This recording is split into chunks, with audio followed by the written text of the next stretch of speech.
नाजरीन, आज हम आपको ले जा रहे हैं उस कलीसा में जो कि इंसानी हड्डियों से बना हुआ है और इस कलीसा को सियाहों के लिए खोला जा चुका है। सोमनाथ के मंदिर का तो सुराग नहीं मिलता, लेकिन हजारों मुसलमानों के तन आज भी मुकद्दस कलीसा की तहजीब याफ्ता अक़वाम में पाए जाते हैं। इस कलीसा का नाम कैपेला डॉस ओसिस है। ये पुर्तगाल के शहर एवारा में है। इसको पोप फ्रांसिस कौनी ने मुकम्मल तौर पर उंदलस में मारे गए मुसलमानों की हड्डियों से तामीर किया। इसकी दीवारों पर 2 बच्चों की खुश्क लाशें लटक रही हैं, जिनको गला घोंट कर कत्ल करके सुखाया गया था।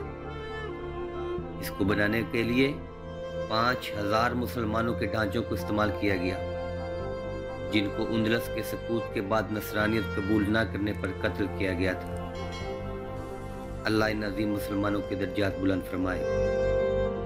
कुछ लोग लिबरल अब हमें इन कौमों की खूबियां बयान करते हैं, इनसे मुतासर करने की सही करते हैं, जबकि इनकी इबादतगाहें बता रही हैं कि तोप और बारूद से किस मजहब की तबलीग की गई और ताहाल की जा रही है। आज के नाम निहाद लिबरल, तरक्की पसंद, मादर पिदर आज़ाद तहजीब की पैदावार क्या जाने, ईसाईयत और यहूदियत की तारीख इस्लाम और मुसलमान दुश्मनी से अटी पड़ी है।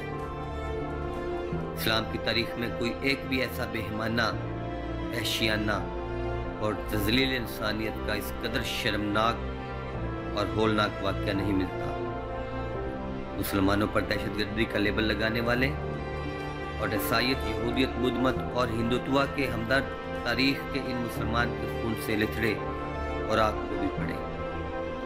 Voice of Asia, Urdu, Pakistan.